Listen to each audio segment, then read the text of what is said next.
நம்ம சேனலுக்கு தொடர்ந்து ஆதரவளித்து கூட இருக்கும் நல்ல உள்ளங்களுக்கு நன்றி. சப்ஸ்கிரைப் பண்ணி பார்த்து கொஞ்சம் ஊக்கம் கொடுங்க. இப்போ பார்க்கறது ஆளுங்கட்சியில் இருக்கக்கூடிய பிரச்சனை. கனிமொழி உதயநிதி மோதல் ஏன் 5ஆம் தேதி நடந்தது என்ன, வீட்டிலேயே நடந்த விஷயங்கள் ஒன்று.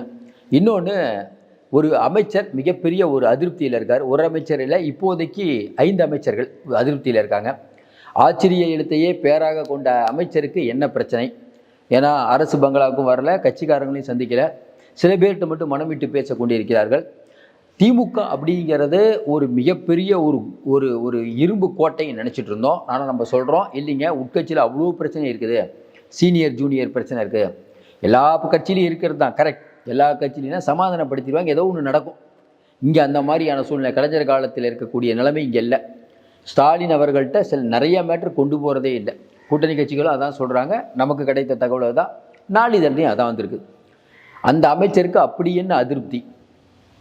ஏற்கனவே ரெய்டுக்குள்ளான அமைச்சர் அதிருப்தி, ஏற்கனவே இலாக்கா மாற்றின அமைச்சர் அதிருப்தி, இப்படி சொல்லிக்கிட்டே போகலாம். இன்னொரு அமைச்சர் ஒரு ஏரியாவில் அவர் தான் மிகப்பெரிய வலிமையாக இருக்கக்கூடியவர்.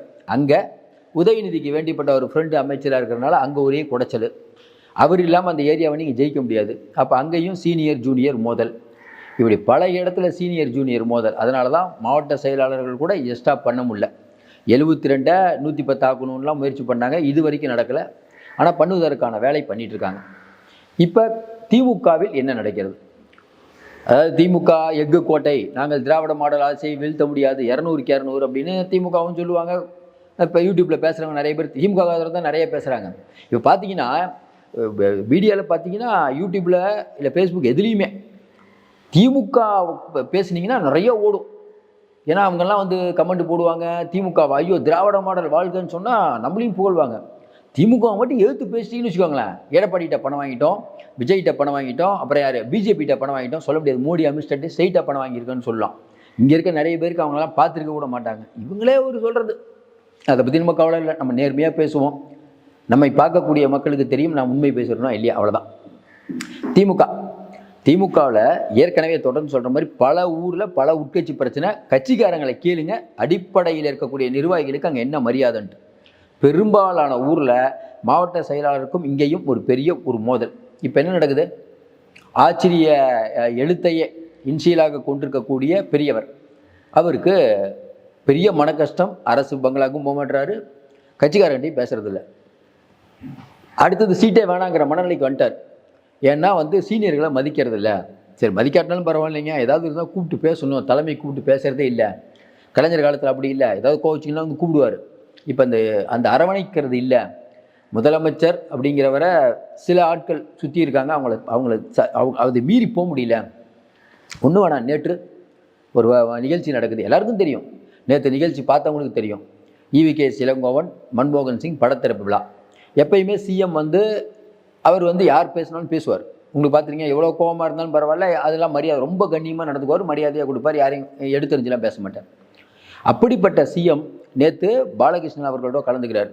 பாலகிருஷ்ணன் ஒரு 3 நாளைக்கு முன்னாடி தான் அறிவிக்கப்படாத எமர்ஜென்சி தமிழ்நாட்டில் இருக்குன்னு சொல்லிட்டார்.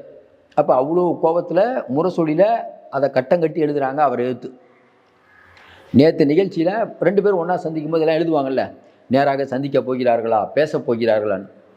நிகழ்ச்சி முடிஞ்சு சிஎம் கிளம்பும் போது பாலகிருஷ்ணன் அவரை பார்க்க போகிறார். அவர்கிட்ட ஏதோ சொல்ல போகிறார். சொல்ல போயிட்டு இருக்கும்போதே நம்ம முதலமைச்சரின் உதவியாளர் அவர் போய் ஏதோ ஒன்று சொல்கிறார்.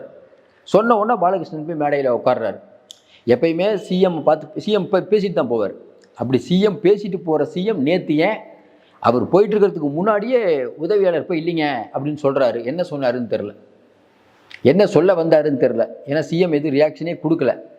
அப்போ என்ன நடக்குது? இதுக்கு இந்த மாதிரி முதல்ல சிஎம் இருக்க மாட்டார். ஏன் இப்போ? அப்போ இல்லை சிஎம்க்கு தெரியாதா அதிகாரிகள் நடுவில் வந்து பூந்து பண்ணுறாங்களா? இப்படி நிறைய விஷயங்கள் இருக்குல்ல, எல்லாம் உதாரணம் இருக்குல்ல. இன்னொரு பக்கம் இன்றைக்கி இருக்கக்கூடிய நிலைமையில் ஏற்கனவே வந்து பொன்முடி, நம்ம ஏற்கனவே சொன்னோம், செந்தில் பாலாஜிக்கு கொடுக்கக்கூடிய முக்கியத்துவம் பொன்முடி கொடுக்கல. பொன்முடி என்ன நினைப்பார்? என்னப்பா ஆண்டாண்டு காலமாக கட்சியில் இருக்கேன், கலைஞர் காலத்திலேருந்து கட்சியில் இருக்கேன், ஸ்டாலினுடைய உற்ற தோழர். இன்னும் குறிப்பாக சொல்லணுன்னா கலைஞர் அவர்கள் இருக்கும்போது ஸ்டாலினுக்கு சீக்கிரம் நீங்கள் பதவி கொடுக்கணும்னு சொன்னதில் பொன்முடி ரொம்ப முக்கியமானவர். ஃப்ரெண்டு, ஒரே வயசு உள்ளவங்க, ரொம்ப தீவிரமாக ஸ்டாலினுடைய ஆதரவாளர். ஸ்டாலின் முதலமைச்சர் ஆகணும், சீக்கிரம் கொடுங்க அவருக்கு அந்த பொறுப்பு, அப்படின்னு கேட்டதில் முக்கிய பங்கு. அந்த அளவுக்கு இருக்கக்கூடியவர், கட்சிக்காக நிறைய பிரச்சனையை சந்தித்தவர். திடீர்னு ஒரு கட்சியிலேருந்து வராரு செந்தில் பாலாஜி, அவருக்கு தூக்கி நீங்கள் 2 டிபார்ட்மெண்ட்டை கொடுக்குற, அவருக்கு இவ்வளோ முக்கியத்துவம் கொடுக்கும்போது அவர் என்ன நினைப்பார்? அவர் விடுங்க சார், பொன்முடி, மற்றவங்களாம் என்ன சார் நினைப்பாங்க? கே நேரு அவர்கள் நினைப்பாங்க, துரைமுருகன் அவர்கள் நினைப்பாங்க, எம்ஆர்கே விஜயபாஸ்கர் என்ன நினைப்பார்? நிறைய பேர் பாருங்கள், இவங்கெல்லாம் உள்ளுக்குள்ளே என்ன நினைப்பாங்க? ஆண்டாண்டு காலமாக நம்ம இருக்கோம், நமக்கு கொடுக்காத ஒரு மரியாதை செந்தில் பாலாஜிக்கு கொடுக்கப்படுவது ஏன்? நிறைய அமைச்சர்களுக்கு செந்தில் பாலாஜி பிடிக்காது, ஆனால் செந்தில் பாலாஜியோட செயல்பாடு நமக்கு பிடிக்கும், அதில் மாற்று கருத்து. செந்தில் பாலாஜி மாதிரி ஆள்கிட்ட தலைமை விரும்பும். ஒரு 10 ரூபா செலவு பண்ண சொன்னால் 50 ரூபா செலவு பண்ணுறேன், மாநாடு எங்கள் ஊரில் நடத்துங்க அப்படின்னு சொல்கிறார் அவர். ஹை ரிஸ்க் ஹை கெயின், அவ்வளோதான். அவர் ஒரு தனி ரூட். தலைமை அவங்களை விரும்புது, தலைமை அவங்களை விரும்பிட்டு வேணாங்களே. ஆனால் பொன்முடி அவர்களுக்கும் மற்றவர்களுக்கும் உரிய மரியாதை தரணும். பொன்முடி அவர்களோட ரைட்டாக முடிஞ்சோன்னா பொன்முடி போய் பார்க்க போனார், கரெக்டாக. ஆனால் திமுக அப்படிங்கிற ஒரு கட்சி, செந்தில் பாலாஜினோட மொத்தமாக குடும்பம் எல்லாம் போனாங்க. இப்போ என்ன சிக்கல்?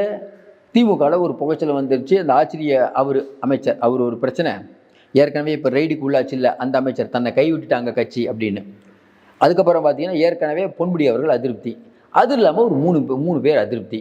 ஒருவரை பொறுப்பாளராக நியமித்திருக்கிறார்கள், அந்த பொறுப்பாளர்லேருந்து அவரை தூக்க போகிறதா பிரச்சனை, ஏன்னா அவர் சரியாக செயல்படுறது இல்லை.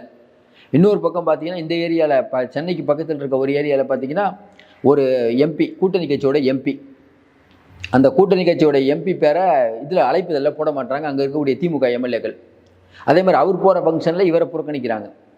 கேட்டால் நாங்கள் ஆதரவு இல்லாமல் நீங்கள் ஜெயிச்சிருக்க முடியாதுன்னு எம்எல்ஏக்கள்.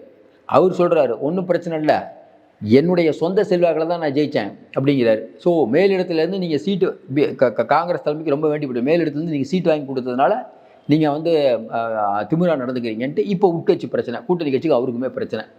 தமிழகம் முழுக்க நிறையா ஊரில் இந்த பிரச்சனை. அதிமுகவில் கோஷ்டி சண்டை இருக்குதுங்கிறோம், கரெக்ட். திமுக பற்றி பேசணும்ல, அதிமுகவே இருக்குது, பயங்கரமாக இருக்குது. திமுக பற்றி பேசணும்ல.